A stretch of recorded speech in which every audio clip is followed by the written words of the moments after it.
Alright guys, with the season coming to an end and we're going into a new set 19, with the basically the paladin format, that's what they want to call it, where got guards and intercepts and stuff like that. I wanted to do a tier list. I've seen a couple tier lists that I agree with a little bit, didn't agree with, stuff like that. Wanted to put my own tier list, my own little pizzazz into it, to put my opinion on what the tier list is looking for. It's definitely only because only reason I did it so late in the season is because I wanted to check out the clan events and make sure that I was giving them the best verdict that I could give them. But as I do my tier list, I'm doing the 1, the 1.5, the 2, 3, and 4. So 1 is basically this tier 1 decks. Best decks in the format, best decks you want to take to tournaments, stuff like that. There will be some honorable mentions at the end of the video that you could take to tournaments that aren't good in ladder. But most of the decks that are good in tournament are good in ladder. They're just good. 1.5 is competitive decks that you can actually still win with, and still be able to take games as long as you play your match right and don't make mistakes, stuff like that. Tier 2 is basically decks that are okay. People that know their clan, know how to play the deck, can actually take wins with it. But it's definitely difficult. One mistake definitely loses the game with no problem. Yeah, so those are the decks I will put in tier 2, and then tier 3 is mostly just decks that aren't really popular, aren't really that great. Tier 4, decks that just can't compete at all. So, this is Vanguard. If you play a clan right, if you get lucky enough, you will win a game. So, don't take this is my opinion, only my opinion. So, don't take it as, oh, my deck ain't that great and I can't win with it, I can't do nothing with it, so I should give up on it. No, I'm just giving you the outlook of how the meta is, how popular some clans are, and how good other decks are compared to the other decks in the format. And I won't be putting too many decks up here. As you can see, I have a range of decks. Most of them is just representing their clan, the best deck in that clan, and then other ones have multiple decks in their clan that actually do good also. So yeah, so we're just gonna go down the list and then just put cards in what categories I feel that they go to. All right, so let's start off with Jewel Knights, one of the good Royal Paladin decks. Jewel Knights is actually I want to say tier 2. If you know what you're doing with the deck, you know how to play it, you can definitely take wins with no problem with the deck. It definitely struggles because it has that one solid take out of intercept and then swing with swing at your Vanguard, no really multi attack. It does accumulate PGs with no problem if you're playing the Miranda build and not the basically the, what do you call it, the merged build with Gancelot and Blaster Blades. So just so you can have more intercept, pressure, retire. But yeah, it's a good tier 2 deck. If you know what you're doing, you can definitely get there. If you are a diehard Jewel Knight player, you can take wins with no problem with that deck. All right, next we're here with a Spike Brothers, Baden, Baden, Emperor. you know Tier 2 definitely, it has its struggle points. It's really piece reliant, not as easy to play. If you don't know what you're doing, you will lose with the deck, you will time out with the deck, all that good stuff. Real true Spike Brother players know how to play a deck. They know how to push their opponent, know when to push their opponent, when not to push, when to save cards, stuff like that. And then you also know when to get their push turned in and take out the game. Their break ride is super scary, and it definitely gets better next season, in second half of the season, with the new well, not next month, but the month after that, they get their Legion and it becomes even more scary, but even more police reliant. So a good tier 2 deck, if you know what you're doing, you can win with it, but still tough to play for any old Joe. Angels. Angels is one of the decks I definitely enjoy. I definitely like this deck. I pull all the Angel triple rares every time with no problem, but I have to put it at tier 3. It's definitely still a tough deck to play it just doesn't do enough, and it struggles pretty much with anything that retires intercepts. Even if you accumulate the most PGs, you still just not doing enough with your multi attacks.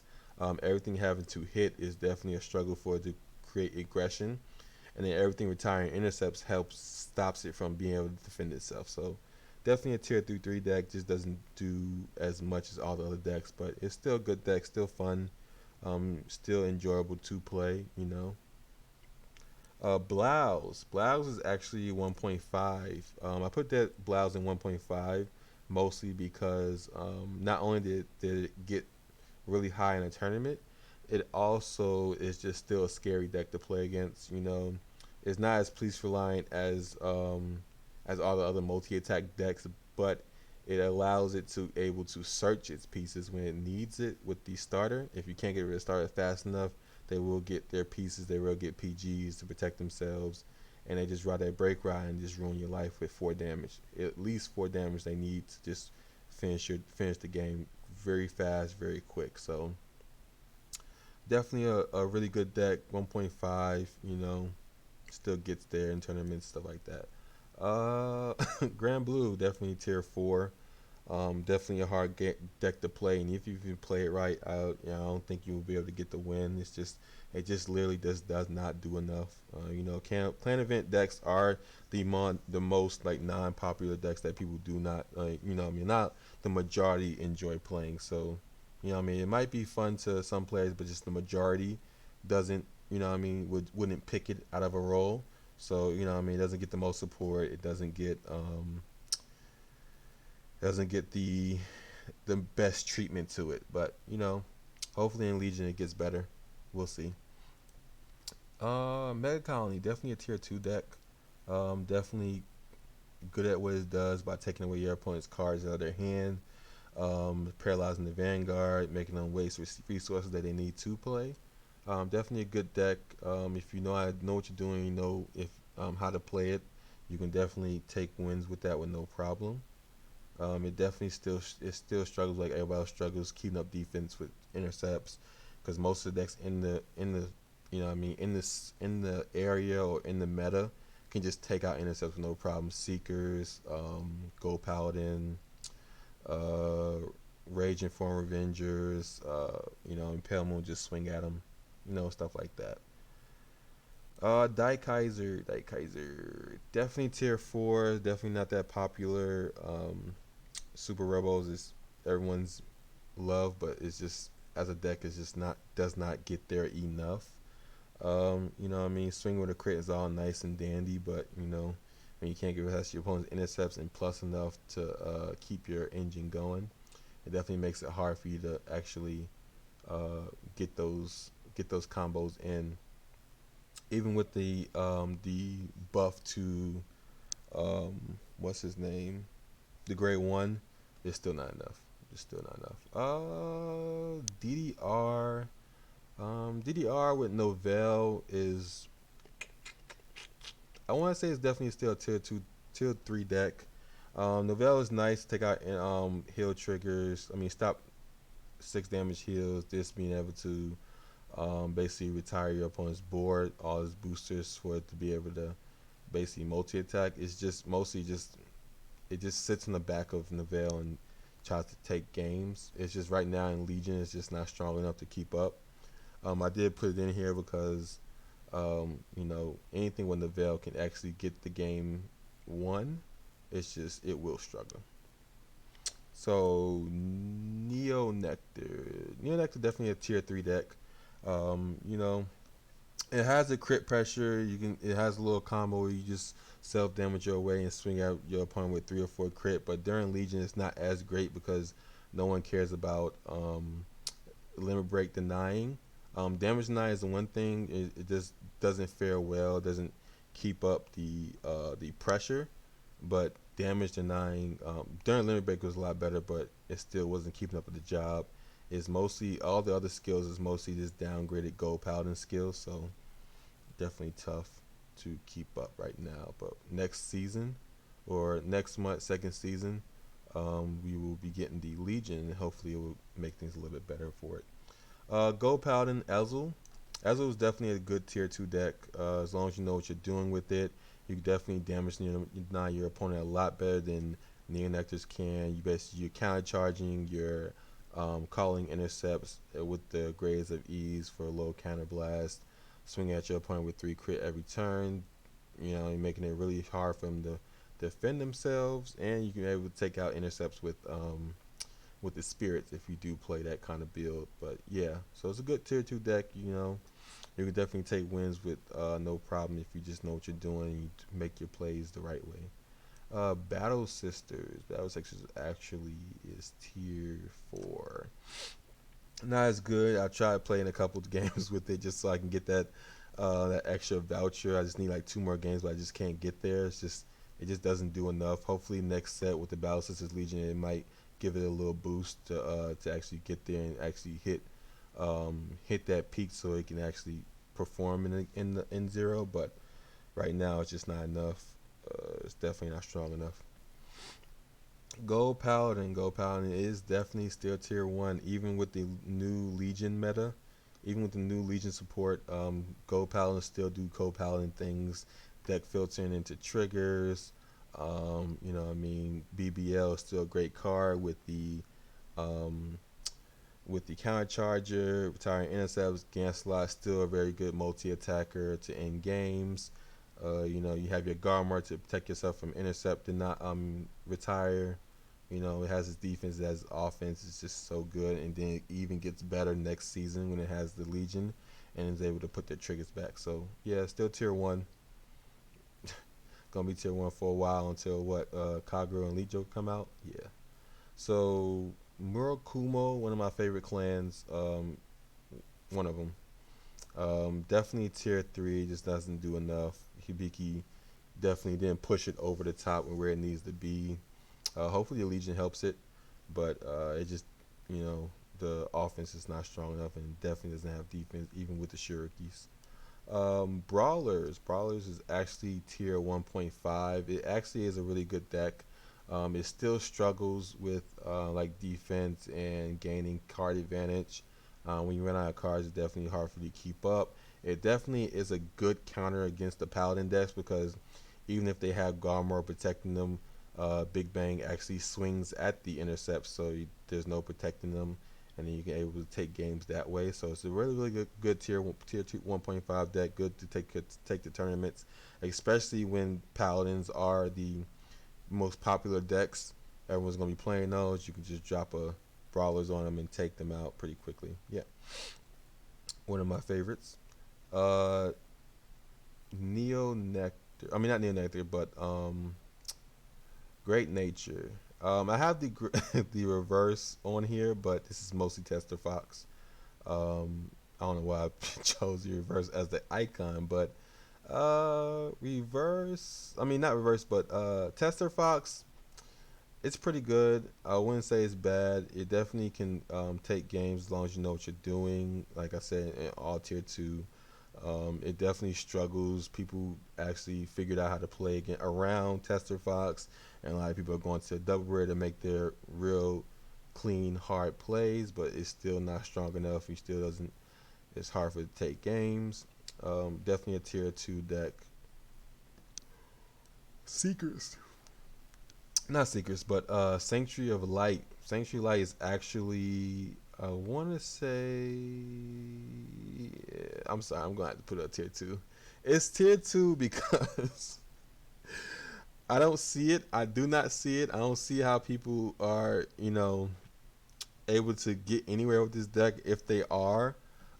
It just struggles to me. I even made a deck profile with it, and I just kept struggling. It's just a worse version of Thing Saver Seekers deck. Like, I don't understand why would you want to play this over Seekers. You literally have to have the same amount of cards of budget cards, expensive cards to actually play the deck. So, you know, tier 2, if you know what you're doing, you can actually take wins. It's Ganslot Turbo, Blaster Blade. You got more Blaster Blades to retire intercepts. You hit pretty good numbers with the limit break from Sanctuary of Light, but yeah, I don't see it. I don't get there. So yeah. Um, Pale Moon, Lukia Reverse, definitely still tier 1. Still, no nerfs. Even with the nerf, it's still tier 1. You still Counter Blast 1 to swing at an intercept, build another column with Zelma. Still with the shenanigans with the multi-attacking, pushing your opponent to 4 early, right before they go 3 is definitely tough. So, you know what I mean? Definitely tier 1. It definitely has everything. It doesn't even need retire because Marichka just takes out intercepts by herself. Uh, Aqua Force. Aqua Force is definitely a good tier 3 deck. I want to say it's probably in front of this. It definitely has that crit pressure, has a multi attack. It definitely can take games. You know, if you decide you wanted to play and if you know what you're doing, you can definitely get there. But it's definitely a top of tier 3. I don't want to put everything in tier 2 and just have this all clustered. Risers definitely a tier 2 deck. It just doesn't do enough. The crit is fine. I can actually put it here. And if I actually want to swap these, put this here, put this here, and then put this here, really? Probably just like this. Like this, yeah. So definitely risers, definitely tier 2. If you know the deck and you know how to play it, you can definitely get there. But the crit pressure is nice, but it's not that strong. And then the multi attack is definitely can get you there at your when you push your opponent to 5. But it doesn't plus, so it's hard to keep up your card advantage. If your opponent is taking out your rear guards, it's hard for you to keep up. Novell definitely still tier 1. Definitely still a strong deck. It still gets there. 6 damage heal denial is still good. You have your retire, you have your multi attack, dote, dauntless, however you want to play it. Still good deck, still gets there. These decks, even with the Legion Mate format, is still one of the top tier decks. Nubatama actually surprised me. It definitely surprised me as a good tier 2 deck. I want to say, if my opinion is somewhere around here. Taking out your opponent's hand, if you're able to, you know what I mean, sack triggers and get draws like you need, like a normal game should go. You're definitely able to get the game, get the win. If you know what you're doing, you know the deck, and you know how to play Nubatama's the way it is right now. Because when G comes, I mean, when second half of G, it turns into a whole different deck. But you know, like I said, if you know what you're doing, you can definitely get there at most. It's definitely way better than what I thought it would be, and I definitely enjoyed it. But tier 2 definitely. Raging Form definitely tier 1.5. It's not as good as the other decks during Legion Mate format. It's hard for it to keep up with all the Legion decks being able to basically just put their triggers back. So if I actually would align this a little bit better, something like this, probably like this, yeah. So you know, what I mean, this still struggles against some of the Legion decks because they put their triggers back and keep triggering. Raging Form, you know, what I mean, retiring their rear guards and still being able to multi-attack and still be able to plus and sustain itself during grade 2 gaming or early game before break rob. But break rob is still a slow game, and it's definitely tough for it to keep going. These decks right here, this deck is just a shutout.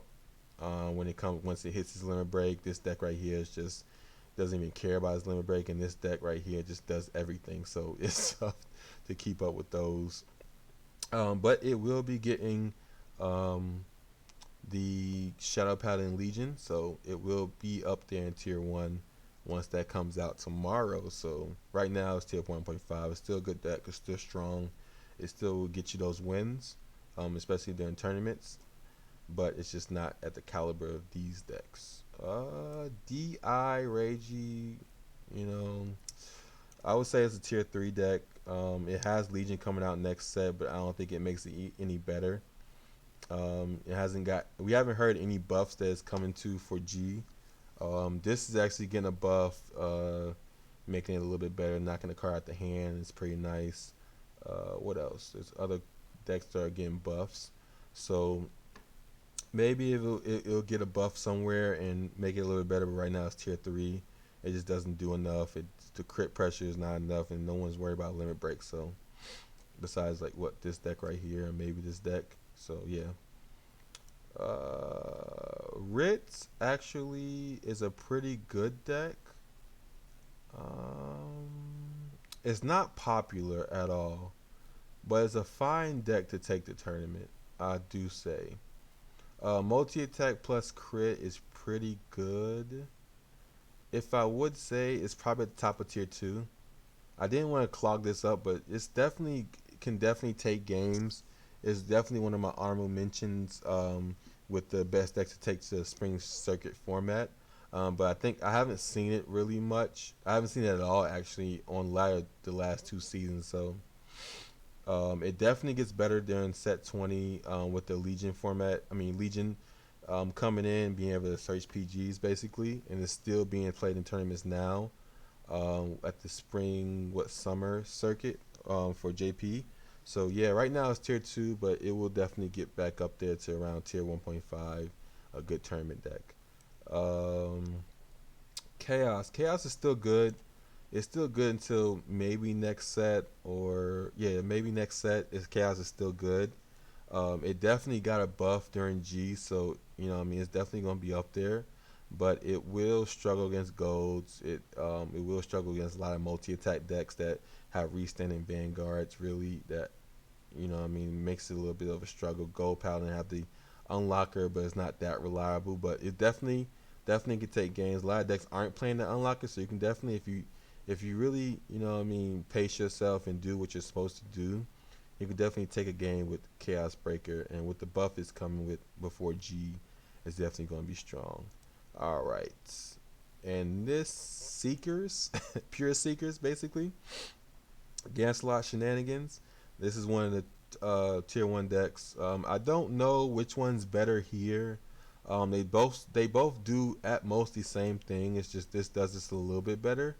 But this, what I mean, has the Legion mechanic to be able to put triggers back and to keep checking those. So I still don't know which one is better, but I'm gonna put it like this just because next set this will have the Legion mechanic, so it might make it a little bit difficult. And then Gold Paladin has actually have Garmor to protect their intercepts from being retired, and Neas doesn't. But this has like 3 or 4 sets of support in it, so it's understandable that it's right here.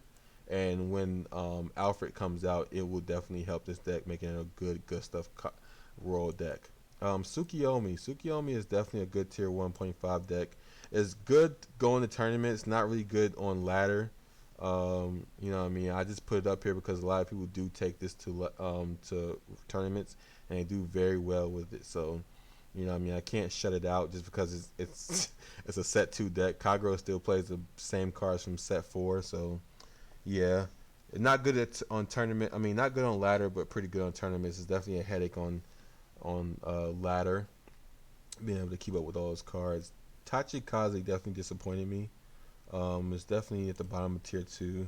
The crit pressure is nice. It just still struggles to be able to capitalize on your opponent making mistakes. It's hard to keep up with cards. It just doesn't have it as much card advantage. The reason most of these decks are in here is because they just don't have as much card advantage as the top tier decks up here to be able to just get those games that I may need to take. So definitely tough. The crit pressure is nice, but it's just not enough at all. And then Genesis have come a long way, definitely a long way, from set, what was it, set 9 to now. It is definitely a good tier 1 deck. I can honestly say it's probably in front of Kagero, just because it has that glory skill. The glory skill is really good if your opponent doesn't have grade 3 in their hand, or they've used it to the Legion, or they've what I mean, thrown it away and not paid attention to her. You could definitely take a nice game, a quick game, and it has the Legion mechanic, put triggers back and keep checking them. Genesis had a really struggle with decking out, and Legion mechanic basically just fixed that. So it just doesn't struggle at all. It has the multi attack, it has the crit pressure, it has the glory skill, so that's pretty strong. Definitely a good tier 1 deck, and that's all the decks there.